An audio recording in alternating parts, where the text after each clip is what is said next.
وإذا أذقنا الناس رحمة من بعد ضراء مستهم إذا لهم مكر في آياتنا قل الله أسرع مكرا إن رسلنا يكتبون ما تمكرون هو الذي يسيركم في البر والبحر حتى إذا كنتم في الفلك وجرين بهم بريح طيبة وفرحوا بها جاءتها ريح عاصف وجاءهم الموج من كل مكان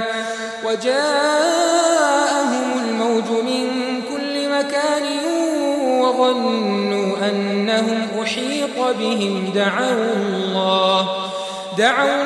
مخلصين له الدين لئن أنجيتنا من هذه لنكونن من الشاكرين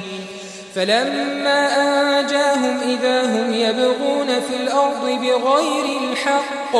يا أيها الناس إنما بغيكم على أنفسكم متاع الحياة الدنيا ثم إلينا مرجعكم فننبئكم بما كنتم تعملون إنما مثل الحياة الدنيا كماء أنزلناه من السماء فاختلط به نبات الأرض مما يأكل الناس والأنعام حتى إذا أخذت الأرض زخرفها وزينت وظن أهلها أنهم قادرون عليها أتاها أمرنا ليلا أو نهارا فجعلناها حصيدا كأن لم تغن بالأمس كذلك نفصل الآيات لقوم يتفكرون والله يدعو إلى دار السلام ويهدي من يشاء إلى صراط مستقيم للذين أحسنوا الحسنى وزيادة ولا يرهق وجوههم قتر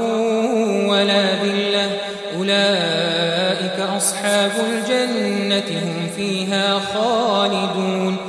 والذين كسبوا السيئات جزاء سيئة بمثلها وترهقهم ذلة ما لهم من الله من عاصم كأنما أغشيت وجوههم قطعا من الليل مظلما أولئك أصحاب النار هم فيها خالدون ويوم نحشرهم جميعا ثم نقول للذين أشركوا مكانكم أنتم وشركاؤكم فزيلنا بينهم وقال شركاؤهم ما كنتم إيانا تعبدون فكفى بالله شهيدا بيننا وبينكم إن كنا عن عبادتكم لغافلين هنالك تبلو كل نفس ما أسلفت فردوا إلى الله مولاهم الحق وضل عنهم ما كانوا يفترون